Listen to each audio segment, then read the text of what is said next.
Hello everyone, I am Tasni. Welcome to Tasni's Way.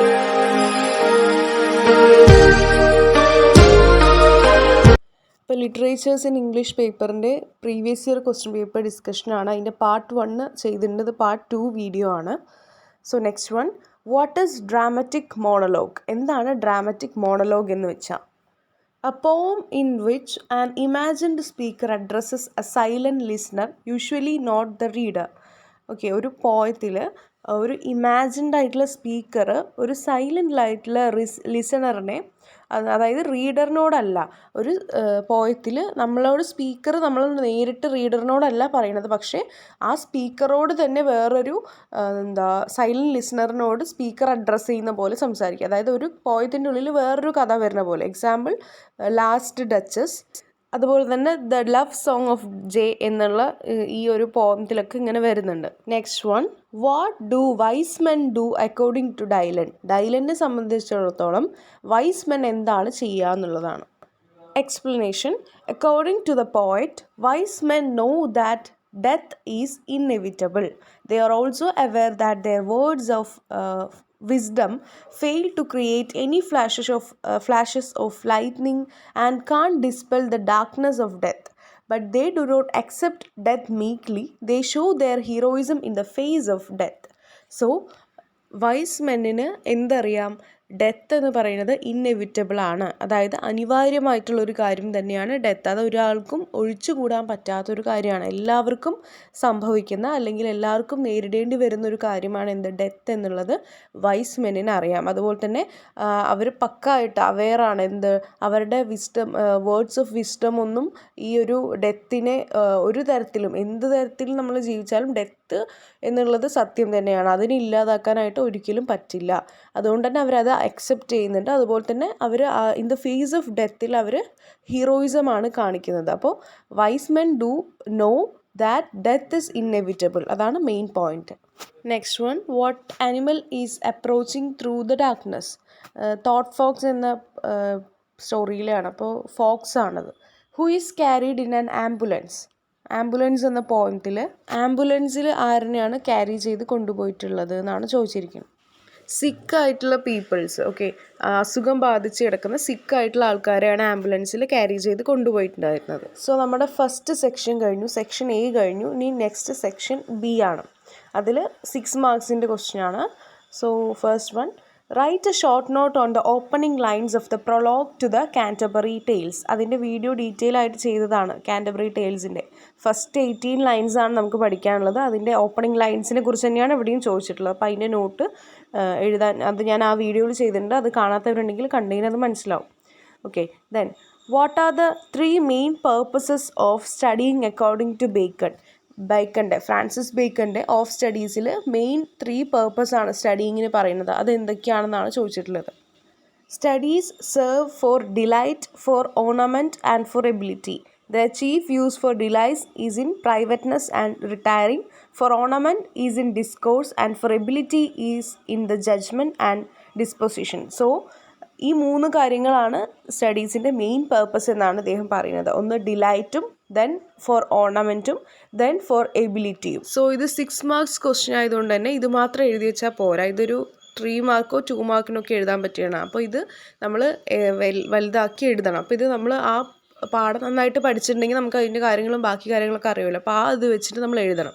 അപ്പോൾ ഇതാണ് main ആയിട്ടുള്ള 3 purpose എന്ന് പറയുന്നത്. Next one, what happens after Gulliver swims safely to shore? Gulliver ഷോറിലേക്ക് സേഫായിട്ട് നീന്തി കര കയറിയതിന് ശേഷം എന്താണ് സംഭവിച്ചത്? Gulliver dragged himself along the shore. He looked for some people or houses, but there was no sign of life. Hungry and exhausted, he fell on a patch of grass and fell into a deep sleep. So Gulliver സ്വയം തന്നെ drag ചെയ്ത് ഷോറിലേക്ക് ഇടുകയാണ് ചെയ്തത്. അദ്ദേഹം പീപ്പിളിനെയും ഹൗസസിനെയും, വീടുകളോ ആൾക്കാരോ ആരെങ്കിലും ഉണ്ടോ എന്ന് നോക്കി. പക്ഷേ there was no sign of life. ആരെയും തന്നെ കണ്ടില്ല. ഭയങ്കര ഹംഗ്രി ആൻഡ് എക്സോസ്റ്റഡ് ആയിരുന്നു. ഭയങ്കര വിശപ്പും ദാഹമൊക്കെ ഉണ്ടായിരുന്നു. He fell on a patch of grass and fell into a deep sleep. കുറച്ച് പുല്ലുകളുടെ മുകളിൽ കിടന്നിട്ട് അങ്ങനെ ഉറങ്ങി എന്നാണ് പറയുന്നത്. അപ്പോൾ ഇതാണ് സംഭവിച്ചത്. Next one, what does the poet tell the woman in the poem Dover beach എന്ന പോയത്തിൽ ആ സ്ത്രീയോട് എന്താണ് പോയിറ്റ് പറയുന്നത്? He is saying to her that they always be true to one another and to the world that is laid out before them. However, the speaker straightforward warns that the world's beauty is only an illusion. This is due to the fact that a battlefield full of people fighting in the absolute darkness. So അതിൽ പോയിട്ട് എന്താണ് ആ സ്ത്രീയോട് പറയണമെന്ന് വെച്ച് കഴിഞ്ഞാൽ, they always be true to one another and to the world that is laid out before them. എല്ലാവരും പരസ്പരം അങ്ങോട്ടും ഇങ്ങോട്ടും ട്രൂ ഉണ്ടാവും ലോകത്ത്. However the speaker straightforward wants that the world's beauty is only an illusion. Okay, ഈ ലോകത്തിൻ്റെ ഭംഗി എന്ന് പറയുന്നത് ജസ്റ്റ് ഒരു ഇല്യൂഷൻ മാത്രമാണ്. Okay, and this is due to the fact that A battle field full of people fighting in the absolute darkness. ഒരു absolute ഡാർക്ക്നെസ്സിൽ ഒരു ബാറ്റിൽ ഫീൽഡിൽ പരസ്പരം ആളുകൾ ഫൈറ്റ് ചെയ്യുന്ന അതിൻ്റെ ഒരു ഫാക്റ്റ് കാരണമാണ് ഇത് എന്നും പറയുന്നുണ്ട്. Next one, attempt A summary of the poem the rainbow. അപ്പോൾ റെയിൻബോ എന്ന പോയത്തിൻ്റെ സമ്മറിയാണ് ചോദിച്ചിട്ടുള്ളത്. വളരെ ബ്യൂട്ടിഫുൾ ആയിട്ടുള്ള വളരെ ഫേമസ് ആയിട്ടുള്ളൊരു പോയമാണിത്. വില്യം വേർഡ്സ്വർത്തിൻ്റെയാണ്. സോ ഇതൊക്കെ വന്നതിനെ മിസ് ചെയ്യരുത്, കാരണം ചെറിയ പോയാണ്, വളരെ ചെറിയ പോയ, അപ്പോൾ അത് നന്നായിട്ട് എഴുതാനായിട്ട് പറ്റും. അപ്പോൾ ഇതിൽ Wordsworth observes a rainbow in the sky and is filled with joy at the sight of a rainbow. A joy that was there when Wordsworth was very young is still there now he has attained adulthood, and he trusts will be with him until the end of his days. So ഇതിൽ ഈ rainbow എന്നാണ് പോയത്തിൻ്റെ പേര്. അപ്പോൾ ആ പോയത്തിൻ്റെ പേര് പോലെ തന്നെ rainbow ആണ് ഇതിൻ്റെ മെയിൻ തീം എന്ന് പറയുന്നത്. സോ ഈ വില്യം വേർഡ്സ്വർത്ത് ഒരു റെയിൻബോ കാണാണ് സ്കൈയിൽ. അപ്പോൾ അത് കാണുമ്പോൾ അദ്ദേഹത്തിന് ഭയങ്കര ജോയാണ് ഫീൽ ചെയ്യുന്നത്. ഫസ്റ്റ് അത് കാണുമ്പോൾ ആ സൈറ്റിൽ തന്നെ ഭയങ്കര സന്തോഷം അനുഭവപ്പെടുകയാണ്. അപ്പോൾ ഈ വേർഡ്സ്വർത്ത് യങ് ആയിട്ടിരുന്നപ്പോഴും അതുപോലെ തന്നെ ചെറിയ കുട്ടിയായിരുന്നപ്പോഴും ഇതേപോലെ റെയിൻബോനെ കാണുമ്പോൾ അദ്ദേഹത്തിന് അനുഭവപ്പെട്ടിട്ടുണ്ട്, ഫീൽ ചെയ്തിട്ടുണ്ട്. സോ ഇപ്പോൾ അദ്ദേഹം അഡൽട്ട്ഹുഡിലാണ്. അപ്പോൾ ഇതേപോലെ തന്നെ അദ്ദേഹം അഡൾട്ട് ആയപ്പോഴും അദ്ദേഹത്തിന് കുട്ടിയായിരുന്നപ്പോൾ തന്നെ അതേ ഫീൽ തന്നെയായിരുന്നു. അതേ ജോയ് കുട്ടിയായിരുന്നപ്പോഴും യങ് ആയപ്പോഴും അഡൾട്ട് ആയപ്പോഴും ഒക്കെ അതേ ഒരു ഫീല് വരികയാണ് അദ്ദേഹത്തിന്. അപ്പോൾ and he trust will be with him until the end of his days. അദ്ദേഹത്തിൻ്റെ ജീവിത അവസാനം വരെയും ഇതേ ജോയ് എനിക്ക് റെയിൻബോനെ കാണുമ്പോൾ ഉണ്ടാവും എന്നാണ് അദ്ദേഹം വിശ്വസിക്കുന്നത്. ഇത് തന്നെയാണ് ഈ ഒരു പോയത്തിൻ്റെ തീം എന്ന് പറയുന്നത്. ഇത്രയേ ഉള്ളൂ ഈ പോയത്തിലുള്ളത്. അത് വായിച്ച് നോക്കിയാൽ സിമ്പിളാണ്. അപ്പോൾ ഇത് മിസ് ചെയ്യരുത്. നല്ലൊരു ക്വസ്റ്റ്യനാണ്. ഇത് വന്നതിന് ആൻസർ എന്തായാലും ചെയ്യുക, നിങ്ങൾക്ക് അറിയണമൊക്കെ എഴുതുക. So next one, what is the major theme of the poem ambulances എന്ന പോയത്തിൻ്റെ മേജർ തീം എന്താണ്? Isolation, death, busy life of city, materialism and loneliness are the themes of this poem, and as Larkin is a modern poet, so all his poems contain these themes. അപ്പോൾ ഈ ഒരു പോയത്തിൻ്റെ ambulances എന്ന പോയത്തിൻ്റെ theme എന്ന് പറയുന്നത് isolation, death, BC life of city, materialism, loneliness, ഇതൊക്കെയാണ്. ഒറ്റപ്പെടൽ, മരണം, city ലൈഫിലുള്ള BC ആയിട്ടുള്ള ലൈഫ്, അങ്ങനെയുള്ള കാര്യങ്ങളൊക്കെയാണ് ഇതിൽ മെയിൻ തീമായിട്ട് വരുന്നത്. അതുപോലെ തന്നെ ലാർക്കിനാണ് ഇത് എഴുതിയിട്ടുള്ളത്. ലാർക്കിൻ ഒരു മോഡേൺ പോയറ്റ് ആയതുകൊണ്ട് തന്നെ ഇദ്ദേഹത്തിൻ്റെ എല്ലാ പോയംസും കണ്ടെയ്ൻ ചെയ്യുന്നത് ഇതേപോലത്തെ തീംസ് ആണെന്നാണ് പറയുന്നത്. അപ്പോൾ അതും കൂടെ നമുക്ക് എഴുതാനായിട്ട് പറ്റും. ആ ഒരു പോയിന്റും കൂടെ ഇതിൽ ആഡ് ചെയ്യാൻ പറ്റും. Next one, how does the fox resemble the creativity of a writer? ഒരു റൈറ്ററിൻ്റെ ക്രിയേറ്റിവിറ്റീനെ എങ്ങനെയാണ് ഇതിൽ ഫോക്സ് റിസംബിൾ ചെയ്യുന്നത്?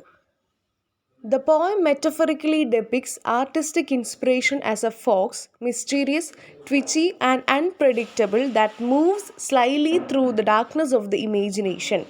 Through this metaphor, the poem shows that writing requires patience, concentration, instinct and a bit of luck. So, ഈ ഒരു പോയത്തിൽ ഇതിലൊരു Fox ആണല്ലോ മെയിൻ ആയിട്ടുള്ള കഥാപാത്രം. അപ്പോൾ ഈ ഒരു ഫോക്സിൻ്റെ ഒരു ആർട്ടിസ്റ്റിക് ഇൻസ്പിറേഷൻ അത് ഭയങ്കര മിസ്റ്റീരിയസ് ആണ്, ട്വിച്ചി ആണ്, അതുപോലെ തന്നെ അൺപ്രഡിക്റ്റബിൾ ആണ് അതിൻ്റെ മൂവ്സൊക്കെ. ഓക്കെ, നമുക്കൊരിക്കലും പ്രെഡിക്റ്റ് ചെയ്യാൻ പറ്റില്ല അതെങ്ങനെ മൂവ് ചെയ്യുന്നു എന്നുള്ളതൊക്കെ.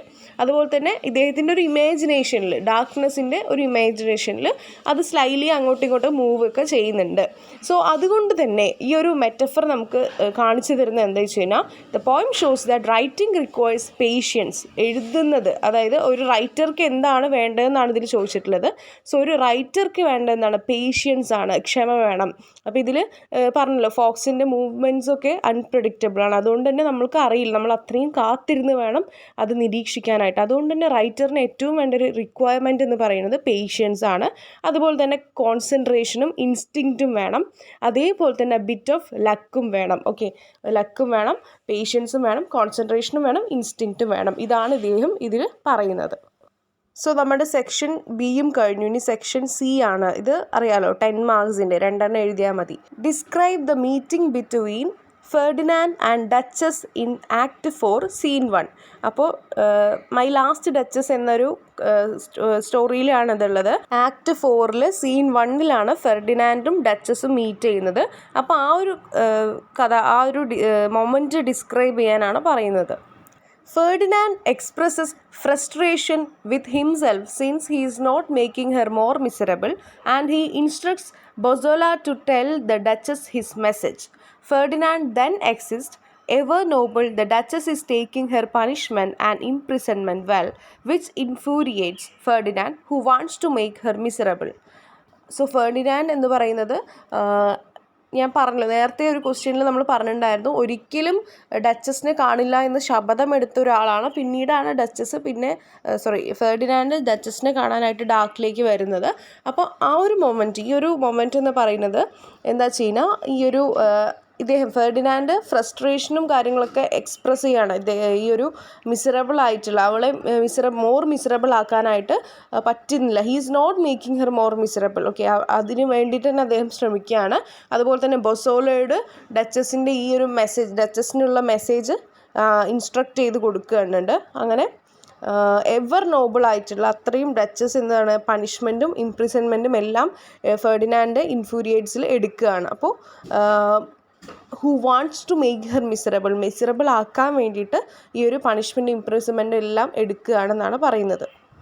Next one, how does the traveller describe the statue of Ozymandias. Ozymandias എന്ന പോയത്തിൽ ഒസിമാൻഡിയസ് എന്ന കിങ്ങിൻ്റെ സ്റ്റാച്യു ഉണ്ട്. അതിനെങ്ങനെയാണ് ട്രാവലർ ഡിസ്ക്രൈബ് ചെയ്യണമെന്നാണ് ചോദിച്ചിട്ടുള്ളത്. 2 vast legs of stone stand without a body, and near them a massive, crumbling stone head lies, half sunk in the sand. The traveller told the speaker that the frown and sneer of cold command on the statue's face indicate that the sculptor understood well the emotions or passions of the subject. So, 2 vast ആയിട്ടുള്ള legs stand ചെയ്ത് നിൽക്കുകയാണ്. Okay, സ്റ്റോണിൻ്റെ 2 vast ആയിട്ടുള്ള legs without a ബോഡിയൊന്നുമില്ല, 2 കാല് മാത്രമായിട്ട് മരുഭൂമിയിൽ നിൽക്കുകയാണ്. And near them a massive crumbling stone head lies half sunk. Okay, അതിൻ്റെ തൊട്ട് തന്നെ ഒരു തല കിടക്കുന്നുണ്ട്. ഹാഫ് സങ് അതായത് പകുതി മണ്ണിൽ മുങ്ങിക്കിടക്കണം, മണലിൽ മുങ്ങിക്കിടക്കുന്ന തരത്തിലുള്ളൊരു ഹെഡ് അവിടെയുണ്ട്. And the traveller told the speaker that the frown and sneer of cold command on the statue's face. അതായത് അദ്ദേഹത്തിൻ്റെ ഒരു സ്നീർ ഓഫ് കോൾഡ് കമാൻഡ്, അതായത് അദ്ദേഹത്തിൻ്റെ ആ ഒരു മുഖത്തിലുള്ള ഒരു എക്സ്പ്രഷൻ കാണുമ്പോൾ തന്നെ മനസ്സിലാവുന്നുണ്ട്. Indicate that the sculpture understood well the emotions of the statues of subject. അപ്പോൾ ആ ഒരു സ്റ്റാച്യൂവിൻ്റെ ആരാണ് ആ സ്റ്റാച്യൂവിൻ്റെ കിങ്? ഒസിമാൻഡിയസ് എന്ന കിങ്ങിൻ്റെയാണ് ആ സ്റ്റാച്യൂ. അപ്പോൾ ആ ഒസിമാൻഡിയസ് എന്ന ആളുടെ അത്രയും ഇമോഷൻസും കാര്യങ്ങളൊക്കെ ഈ സ്കൾപ്ചറിന്, ശില്പിക്ക് നന്നായിട്ട് തന്നെ മനസ്സിലായിട്ടുണ്ട്. അത് അതേപോലെ തന്നെ അദ്ദേഹം പണിത് വെച്ചിട്ടുണ്ട് എന്നാണ് പറയുന്നത്. സോ ഇത്രയും കാര്യങ്ങളാണ് പറയുന്നത്. ഇതിൻ്റെ വീഡിയോ നമ്മൾ ചെയ്തിട്ടുണ്ട്. അപ്പോൾ അതിൽ മുഴുവനായിട്ടുള്ള ഡീറ്റെയിൽസ് ഒക്കെ പറഞ്ഞിട്ടുണ്ട്. അപ്പോൾ അത് മുഴുവനായിട്ട് കണ്ടിട്ട് പോകാൻ നോക്കാം. ഓക്കെ, അപ്പോൾ ഇതിൽ വളരെ ചെറിയ പോയമാണ്, ഇത്ര മാത്രമേ ഉള്ളൂ. അതാണ് അതിൻ്റെ മെയിൻ കണ്ടൻറ്റ് എന്ന് പറയുന്നത്. അപ്പോൾ ഇത് നിങ്ങൾക്ക് അറിയുന്നത് പോലെയൊക്കെ വലിച്ചു വാരി എഴുതണം. Next one, discuss the biblical allusions in journey of the magi. Journey of the magi എന്ന ഒരു കഥയിൽ ബിബ്ലിക്കൽ അലൂഷൻസ് എന്തൊക്കെയാണെന്നുള്ളത് എഴുതാനാണ് പറഞ്ഞിട്ടുള്ളത്. The journey of the Magi is based upon a biblical story. It describes the journey of the 3 wise men so as to witness the birth of Jesus Christ. The word Magi is a permanent plural standing for the 3 wise kings of the eastern world who travelled to Bethlehem so as to witness the birth of Jesus Christ. So Journey of Magi എന്ന ഒരു കഥ, അതൊരു biblical സ്റ്റോറിയാണ്. അത് describe ചെയ്യുന്നത് journey of 3 vice men, 3 ആൾക്കാർ എവിടേക്ക് പോകണം, അവരുടെ ഒരു ജേർണിയാണ് കാണിക്കണം, അവരുടെ ഒരു യാത്ര. To witness the birth of Jesus Christ. Jesus ക്രിസ്റ്റിൻ്റെ ജനനം വിറ്റ്നസ് ചെയ്യാനായിട്ട് പോകുന്ന 3 ആൾക്കാരെയാണ് നമ്മളിവിടെ മാഗി എന്ന് വിളിക്കുക. അവരുടെ വേർഡാണ് മാഗി എന്ന് പറയുന്നത്. So the word Maggi is A permanent plural standing for the 3 wise kings of the eastern world who traveled to Bethlehem so as to witness the birth of Jesus Christ. ഈ ഒരു 3 ആൾക്കാർ, 3 പുരുഷന്മാർ, അവർ കിങ്സാണ്, 3 vice കിങ്സാണ്, eastern വേൾഡിലെ vice കിങ്സാണ്. അവരെയാണ് അവർക്കുള്ള permanent plural standing words ആണ് എന്ത് Maggi എന്ന് പറയുന്നത്. അവരെയാണ് മാഗി എന്ന് വിളിക്കുക. സോ ആ മാഗീസ് ഇവർ 3 പേരും ബത്ലഹേമിലേക്ക് ട്രാവൽ ചെയ്തിട്ടുണ്ടായിരുന്നു. അവർ യാത്ര പോയിട്ടുണ്ടായിരുന്നു. ബത്ലഹേമിലാണ് ജീസസ് ക്രിസ്റ്റ് ജനിച്ചത്. അപ്പോൾ ജീസസ് ക്രിസ്റ്റിൻ്റെ ജനനം വിറ്റ്നസ് ചെയ്യാനായിട്ട് ബത്ലഹേമിലേക്ക് ഇവർ 3 പേരും ട്രാവൽ ചെയ്തിട്ടുണ്ടായിരുന്നു. അപ്പോൾ ജേർണി ഓഫ് ദ മാഗി എന്ന സ്റ്റോറിയിലുള്ള കഥ എന്ന് പറയുന്നത് ഇത് തന്നെയാണ്. ഓക്കെ, മെയിനായിട്ട് ഇത് തന്നെയാണ്. ഇതൊരു ബിബ്ലിക്കൽ സ്റ്റോറിയാണ്. അപ്പോൾ ഇത് നമ്മൾ ബാക്കിയുള്ള കാര്യങ്ങളൊക്കെ ഇതാക്കി എഴുതണം. So last question, explain the supernatural elements in Riders to the Sea. Riders to the Sea എന്ന സ്റ്റോറിയിലുള്ള സൂപ്പർ നാച്ചുറൽ എലമെൻറ്റ്സ് എന്തൊക്കെയാണെന്നുള്ളത് എക്സ്പ്ലെയിൻ ചെയ്യണം. Some of the most significant supernatural phenomena in the play are the mystery of Michael's death, Maurya's ability as a protagonist to see things related to the supernatural, Maurya's intuition to predict, and the title given by Sinch. So ഇതിലുള്ള കുറച്ച് super natural phenomenons എന്തൊക്കെയാണെന്ന് ചോദിച്ചു കഴിഞ്ഞാൽ മൈക്കിളുടെ ഡെത്തിലുള്ള mystery, അതുപോലെ തന്നെ മൗര്യ എന്ന ആളുടെ ഒരു പ്രൊട്ടഗാനിസ്റ്റ് ആയിട്ടുള്ള ഒരു ability to things related to supernatural. Okay, ആ ഒരു സൂപ്പർ നാച്ചുറൽ ആയിട്ടുള്ള കാര്യങ്ങൾക്ക് റിലേറ്റ് ചെയ്യാൻ പറ്റുന്ന ഒരു എബിലിറ്റി ഉണ്ട് എന്നുള്ളത്. അതുപോലെ തന്നെ മൗര്യാസ് ഇൻറ്റ്യൂഷൻ ടു പ്രെഡിക്റ്റ് ചെയ്യാനുള്ളൊരു ഇൻറ്റ്യൂഷൻ, അതുപോലെ തന്നെ ടൈറ്റിൽ ഗിവൺ ബൈ സിഞ്ച്. ഇതൊക്കെയാണ് ഇതിലുള്ള സൂപ്പർ നാച്ചുറൽ എലമെൻറ്റ്സ് എന്ന് പറയുന്നത്. അപ്പോൾ ഇത് വെച്ചിട്ട് നമ്മൾ എക്സ്പ്ലെയിൻ ചെയ്ത് 10 മാർക്സിനാക്കി എഴുതണം. സോ ഇത്രയാണ് നമ്മുടെ ക്വസ്റ്റ്യൻ പേപ്പറിലുള്ളത്. എല്ലാത്തിൻ്റെ ആൻസേഴ്സ് പറഞ്ഞിട്ട് പോയിട്ടുണ്ട്. പിന്നെ എസ്സേൻ്റെ അങ്ങനെയുള്ള വലിയ ക്വസ്റ്റ്യൻസിൻ്റെ ഒന്നും വലുതായിട്ടുള്ള നോട്ട്സൊന്നും ഇല്ല. പക്ഷേ എങ്കിലും എന്താണെന്നുള്ളത് ഞാൻ പറഞ്ഞിട്ടുണ്ട്. അപ്പോൾ അത് വെച്ച് നമ്മളത് മനസ്സിലാക്കി അത് നന്നായിട്ട് എക്സ്പ്ലെയിൻ ചെയ്ത് എഴുതിയാൽ മാത്രമേ നമുക്ക് മാർക്ക് കിട്ടുള്ളൂ. സോ ഈ ഒരു ക്വസ്റ്റ്യൻ പേപ്പർ നന്നായിട്ട് പഠിച്ചിട്ട് പോയാൽ തന്നെ നിങ്ങൾക്ക് നല്ല രീതിയിൽ എഴുതാനായിട്ട് പറ്റും. ഇതിൽ എല്ലാ കഥകളും ഉൾപ്പെട്ടിട്ടുണ്ട്. അതുപോലെ തന്നെ ഈ ഒരു ക്വസ്റ്റ്യൻ പേപ്പർ കഴിഞ്ഞ വർഷത്തെയാണ്. ഇതിൽ ഏജസ് ഒന്നും ചോദിച്ചിട്ടില്ല. പക്ഷേ അതിന് മുന്നേ ഉള്ള വർഷത്തിൽ എല്ലാ ഏജസിൻ്റെയും കാര്യങ്ങളും ചോദിച്ചിട്ടുണ്ട്. പക്ഷേ ഇതിൽ പോയട്രി, സ്റ്റോറി അങ്ങനെയുള്ളതാണ് കൂടുതലായിട്ട് ചോദിച്ചത്. പക്ഷേ അതിന് മുന്നേ ഉള്ളതിൽ ഫുള്ളും ഏജസ് ആയിരുന്നു ചോദിച്ചിട്ടുണ്ടായിരുന്നത്. അപ്പോൾ ഏജസും പഠിക്കണം, അതും ഇമ്പോർട്ടൻ്റ് ആണ്. അതേപോലെ തന്നെ ഓരോ ഏജസിലും അല്ലെങ്കിൽ ചോസറിൻ്റെ ആണെങ്കിലും ബേക്കണിൻ്റെ ആണെങ്കിലും എല്ലാവരുടെയും ഇതുപോലുള്ള പോയട്രീസ് ആണെങ്കിലും കഥകളാണെങ്കിലും ഷോർട്ട് സ്റ്റോറീസ് ആണെങ്കിലും എന്താണെങ്കിലും അത് നന്നായിട്ട് നോക്കിയിട്ട് തന്നെ പോകും. എല്ലാത്തിനും ക്വസ്റ്റ്യൻസ് വരാൻ ചാൻസ് ഉണ്ട്. അപ്പോൾ ഇപ്രാവശ്യം ഏത് ടൈപ്പ് ഓഫ് ക്വസ്റ്റ്യൻ പേപ്പർ വരും എന്നുള്ളതിൽ നമുക്ക് ഉറപ്പില്ല. പക്ഷേ എങ്കിലും എല്ലാ ഭാഗവും നോക്കിയിട്ട് പോകും. എല്ലാ ഏജസും നോക്കുക, അതുപോലെ തന്നെ അതിൻ്റെ ഇയേഴ്സും കാര്യങ്ങളും. അപ്പോൾ അതിൽ വരുന്ന ആൾക്കാരുടെ പേരും അതുപോലെ തന്നെ എല്ലാ പോയം അത് എഴുതിയ ആൾക്കാരുടെ പേര്, അവരുടെ കുറിച്ചുള്ള ക്യാരക്ടറിസ്റ്റിക്സ്, അതുപോലെ തന്നെ ആ പോയത്തിൻ്റെ അല്ലെങ്കിൽ സ്റ്റോറിയുടെ മുഴുവൻ സമ്മറി നോക്കിയിട്ട് പോയി കഴിഞ്ഞാൽ നന്നായിട്ട് എഴുതാനായിട്ട് പറ്റും. അപ്പോൾ എല്ലാവർക്കും ഓൾ ദി ബെസ്റ്റ്. നന്നായിട്ട് എഴുതും.